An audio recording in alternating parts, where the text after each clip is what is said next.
ನೂತನ ಕಾರ್ಯನಿರ್ವಹಣಾಧಿಕಾರಿಯಾಗಿ ಸಿಎಂಒ ಮುಖ್ಯ ಕಾರ್ಯದರ್ಶಿ ಮುದ್ದಾಡ ರವಿಚಂದ್ರ ಅವರು ಅಧಿಕೃತವಾಗಿ ಅಧಿಕಾರವನ್ನು ಸ್ವೀಕಾರ ಮಾಡಿದ್ದಾರೆ. ಕ್ಷೇತ್ರದ ಸಂಪ್ರದಾಯದಂತೆ ಮೊದಲು ಭೂವರಾಹ ಸ್ವಾಮಿಯ ದರ್ಶನವನ್ನ ಪಡೆದ ನಂತರ ವೈಕುಂಠ ಕ್ಯೂ ಕಾಂಪ್ಲೆಕ್ಸ್ ಮೂಲಕ ಶ್ರೀವಾರಿ ದೇವಸ್ಥಾನವನ್ನ ಪ್ರವೇಶ ಮಾಡಿದ್ರು.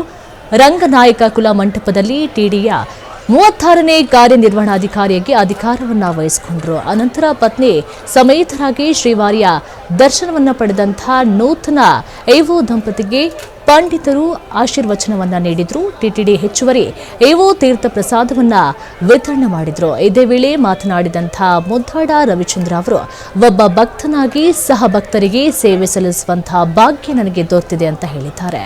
ಭಕ್ತರಿಗೆ ಸೇವೆ ಸಲ್ಲಿಸುವಂತಹ ಅವಕಾಶ ನೀಡಿದಂತಹ ರಾಜ್ಯ ಸರ್ಕಾರಕ್ಕೂ ಮುಖ್ಯಮಂತ್ರಿ ಚಂದ್ರಬಾಬು ನಾಯ್ಡು ಅವರಿಗೂ ಕೃತಜ್ಞತೆಯನ್ನ ತಿಳಿಸಿದ್ದಾರೆ.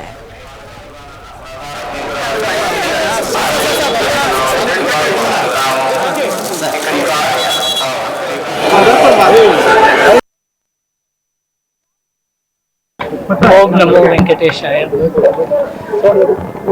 ఒక భక్తుడిగా తోటి భక్తులకి సేవ చేసే భాగ్యం కలిగింది.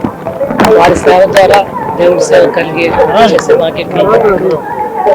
అవకాశం ఇచ్చిన ఆంధ్రప్రదేశ్ ప్రభుత్వానికి, గౌరవ ముఖ్యమంత్రి గారికి ధన్యవాదాలు.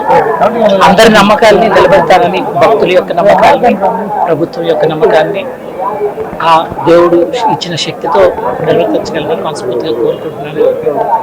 అందరికీ కలుపుకుంటూ చాలా మంది నా ముందు చేసిన వాళ్ళు ఉన్నారు, చాలా అనుభవం పొంది ఉన్నారు. వాళ్ళందరి సలహాలు సూచనలు తీసుకుంటూ ఇక్కడ చాలా మంది ఎన్నో సంవత్సరాల నుంచి ఉన్న వాళ్ళు ఉన్నారు, ఎన్నో సంవత్సరాల నుంచి పనిచేస్తున్న వాళ్ళు ఉన్నారు. అందరి సలహాలు సూచనలు తీసుకుని ఒక టీంలా, ఒక బోర్డు యొక్క సలహాలు సూచనలు చైర్మన్ గారితో, బోర్డు మెంబర్స్ తోటి, అందరితో సమన్వయంతో చక్కగా భక్తులు యొక్క మంచి మాత్రమే ప్రధానంగా పెట్టుకుంటూ చేయగలనని ఆశపడుతున్నాను.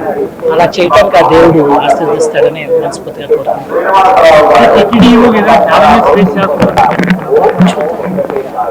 ముందు జస్ట్ ఈరోజు వచ్చాను, నైట్ నోట్స్ చూసుకున్నాను, పంపించారు నోట్స్, చాలా వరకు చదువుకున్నాను. మీటింగ్కి వెళ్ళాక చూసినాక ముందే ఒక భావంతో కాకుండా ఉన్నది ఉన్నట్టు చూసి ఏం చేయాలో ఆలోచించాను. అంటే రాష్ట్ర వ్యాప్తంగా ఈ విషయం సెన్సిటివ్ ఇష్యూగా మారిపోయిన పరిస్థితుల్లో